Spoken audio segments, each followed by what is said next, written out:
years. His smile and sense of humor were constant staples at our department. He had a way of making everyone feel like they were his best buddy. It did not matter if you were a fellow police officer, a dispatcher, records or court clerk, firefighter, paramedic, convenience store employee, or just one of the citizens of Walker. Trevor captivated you with his genuine and positive personality. You could not go anywhere in the city without someone asking you, "Is Trevor working tonight?" People just loved him, and they wanted to be around him. Those who knew Trevor will tell you that he made work fun. He took his job seriously, but he never took himself too seriously. The court clerks were telling me that Trevor playfully annoyed them by clicking his pen or his phone while he was sitting in their office. Last Monday, as I sat in Trevor's chair, I looked on the calendar for his mini micro handwriting, and I noticed that there was a round of pen and phone clicking planned for October the 27th. There was an ongoing joke at our department that Trevor could never work on a Sunday. He called that his day of rest, and if you worked on his squad, you knew it was going to be difficult to get a Sunday off. When he was at work, though, Trevor did tend to schedule his breaks around his favorite TV shows.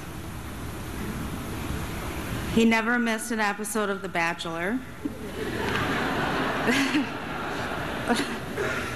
or Rock of Love. The two of us could often be found in the conference room watching TV during a break, and many times we had his wife Kim on speakerphone with us. He and Robin were big fans of a show called The Wire, and they would regularly trade quotes from that show. None of them are appropriate for me to repeat here. And as we all know now, Trevor never missed a Michigan football game. So many people have stories about Trevor that would make you smile, and I encourage all of you to tell those stories and tell them often. And when you talk about Trevor, remember the way he constantly would adjust his vest. He was like a wiggle worm. And then he'd always brush his shirt off. And remember that instead of coffee, he did buy a McDonald's Coke every morning before work. Remember the way he'd wrinkle his nose up as he pushed up his glasses. Remember that he could duel anyone with lines from Smokey and the Bandit.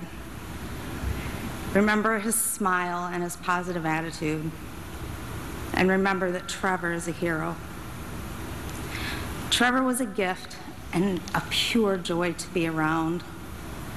If there were more people like Trevor, this world would be a lot better of a place to live. Trevor Parker, I was truly blessed to know you. And I vow to honor you and the sacrifice you made every day of my life.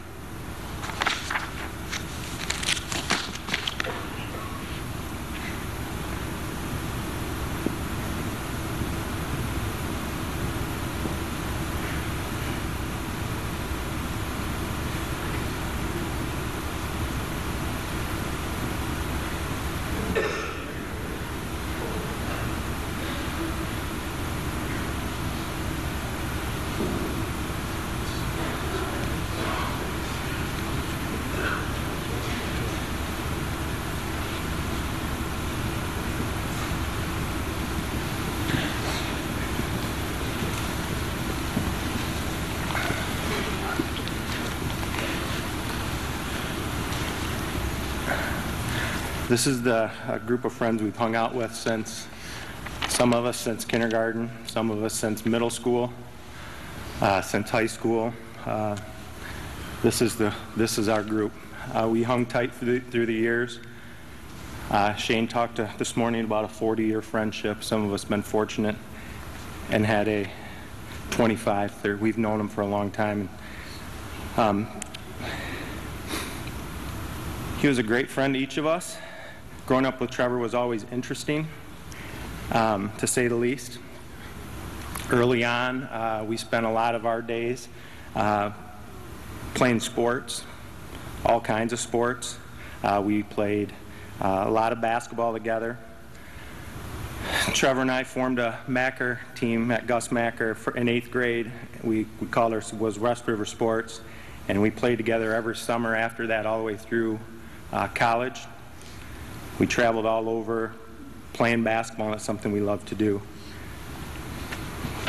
Trevor had an unbelievable ability to shoot a three-pointer, and we all know it because we lost to it a number of times.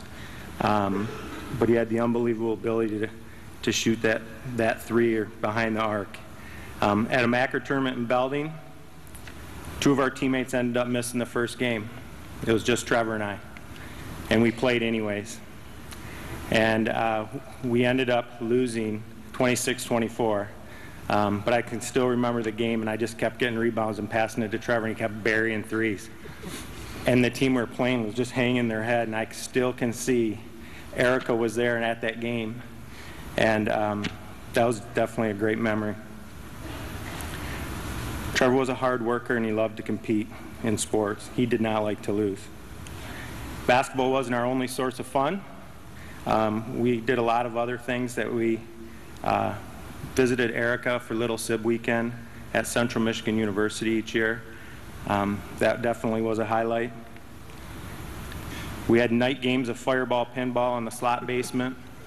They had a pinball machine down there, and when Mr. and Mrs. Slot would go to bed, we would somehow end up in the basement playing fireball pinball.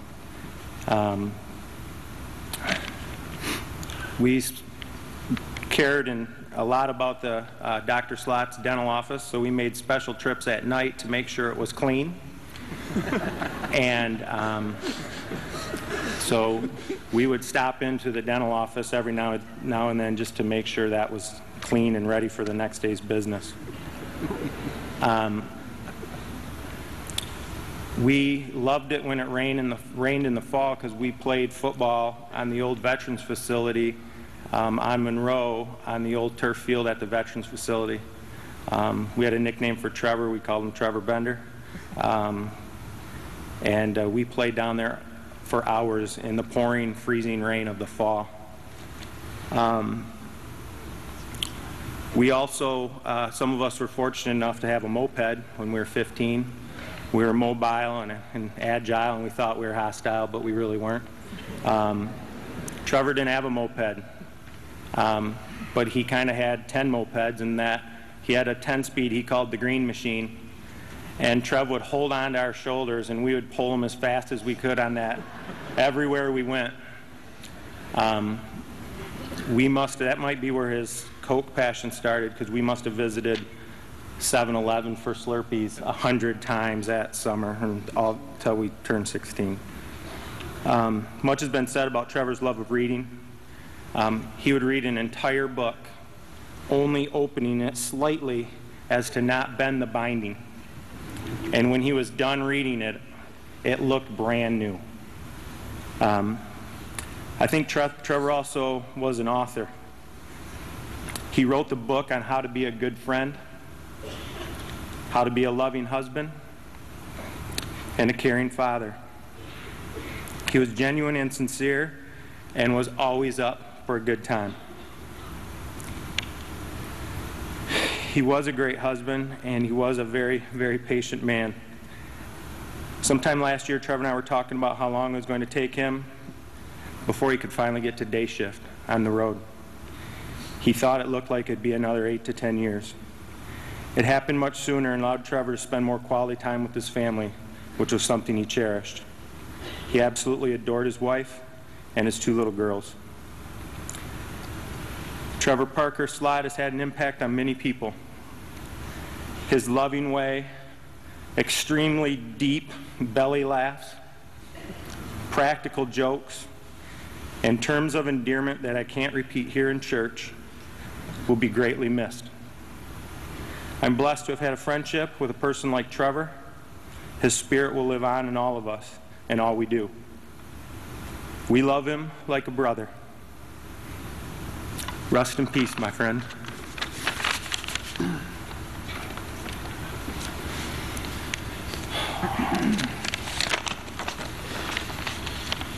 Like Jerry was saying, we've all been friends for well, me, 28 years, have been a friend with Trevor. There's so many stories to tell, and I'm sure if you just ask anyone that's hung around with all of us, for any length of time, we were not bashful to tell them. There's a couple that stick in my head right now that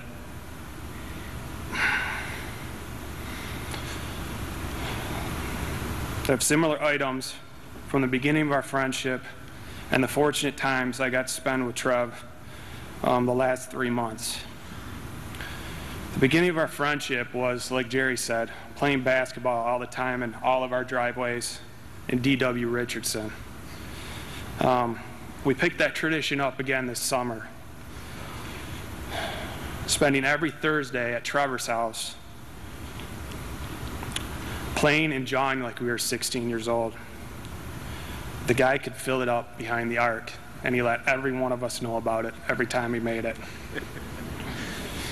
The other memory that stands out to me is the ability for Trevor to know every song there was, especially the elevator music type. In early September, we went to the Lions game, and he managed to memorize the touchdown song after the first score. Lucky for us, they scored 48 points that game, and he sang that song with his deep, loud voice every time, with a huge smile on his face. Trevor is all of our brother, and at times like these will never be forgotten. Thanks.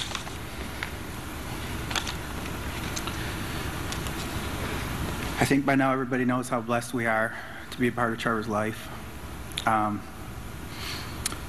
He was my biggest fan, and he gets really enthused when I embellish stories, so I'm going to tell you how the last play of the game went on Thursday night with the Hairy Bulgarians, which was me and Trev, against the Italians, Jerry and Wap, or Mark. Not to Trevor's fault, we were outmatched a little bit in size, but it comes to mind where I jumped about 40 feet in the air to grab a rebound. All I could hear was Trev going, woo, woo. I knew right where he was at, clapping his hands about 40 feet behind the three-point line. So I got it back to him again, like the many times I did. As he laid back and released it, we just watched it go through the air. I was kind of grinning because I already knew the outcome. So he drained another 3 for the final game and the end of the game, as he always did. And I just want everybody to know that he was not outmatched with his heart and his strength and the love for his family. So Caitlin and Abby, gear up, because we had a game next Thursday against the Italians. You're on my team now. We love you, Trev. We all miss you dearly.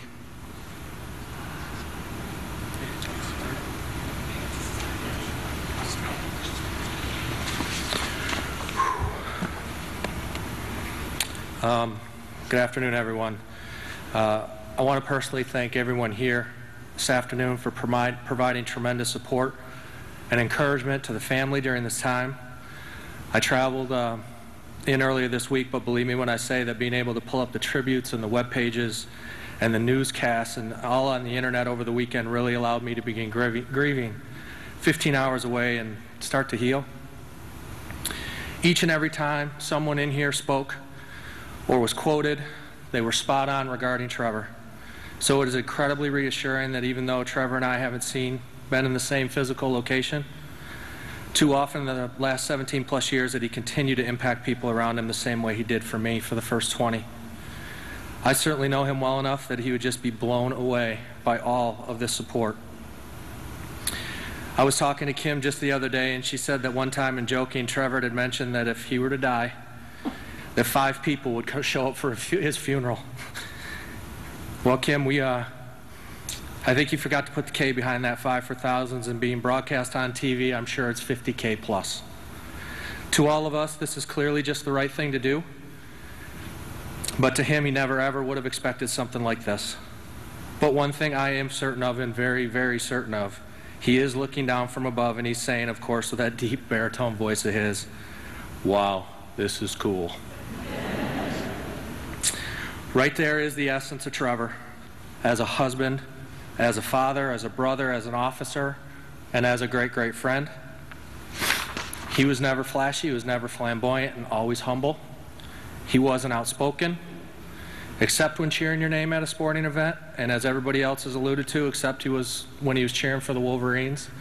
And yes, our family across the street, we were Notre Dame fans, so it was a constant battle every single year. Anyone who had the privilege of knowing him over the years knows he was always worth listening to.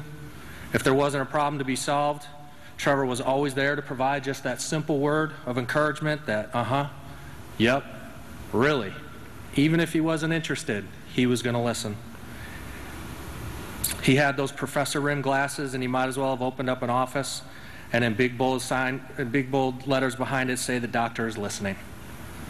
I'm certain that his chosen profession of becoming a law enforcement officer really allowed him to practice his skill.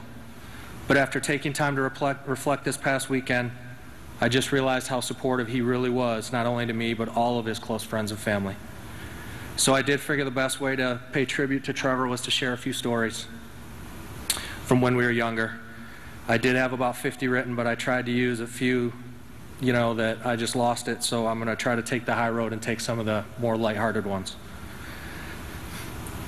Dating all the way back to since Trevor and I were born, the Slots and Sarakis lived a kitty corner on the Northview cul-de-sac in Northview. My two older brothers, Scott and Steve, and Trevor's older brother, Chris and Erica, were the same age. And then along came Trevor and I 9 months apart, 3 years later. So as you can imagine, when I say literally a friendship that spanned 41 years was born. So as we grew up, I think what linked us a little bit more from the beginning, and I'm only going to share this one story. Our older siblings were already in school together, and yes, our mothers did talk about, teachers and schools and typical mom gossip, but when school ended for summer break, both of our families belonged to Green Ridge Country Club over in Comstock Park. As early as I can remember, all 6 kids were loaded in the Vanagon or the black station wagon headed for the club. Mind you that this was quite the production. Coolers for lunches, 6 sets of golf clubs, Speedo swimsuits. Yes, we wore Speedos. And they fit a lot better back then. Goggles and towels, and we were all packed, and we were headed down Coit Avenue across the old Blue Bridge, going to the club. Now, when Trevor and I came along, the early swim sessions were for little kids, and they started at 8 a.m. sharp. That certainly didn't make Chris and Scott very happy, the 2 older ones, because they wanted to sleep in. But our moms were hardcore, and they were not making multiple trips. So it was all in at one time, and this was not a random thing. It was just an everyday thing, Tuesday through Saturday. That started in June and finished in August. Green Ridge Country Club was our summers, and I quite literally could tell a million stories, but I think this one sums it up best.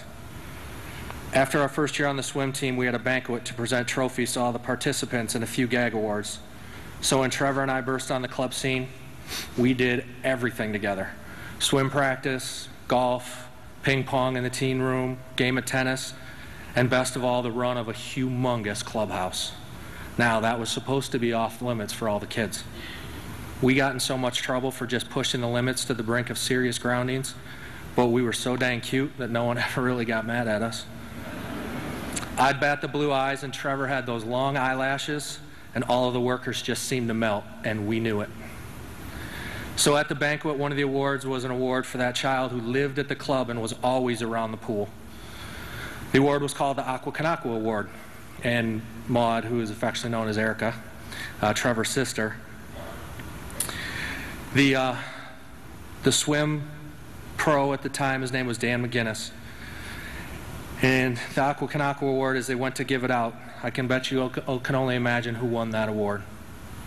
Both of us. Yep, that's right. My first ever award was a joint award with Trevor. And when the swim pro, the head lifeguard at the time, presented the award, he just said, "You just never saw one without the other," and we had to give it to both of them. Now, that was a long time ago, and Trevor and I have always remained lifelong friends. But I would be remiss not to close it up with the following.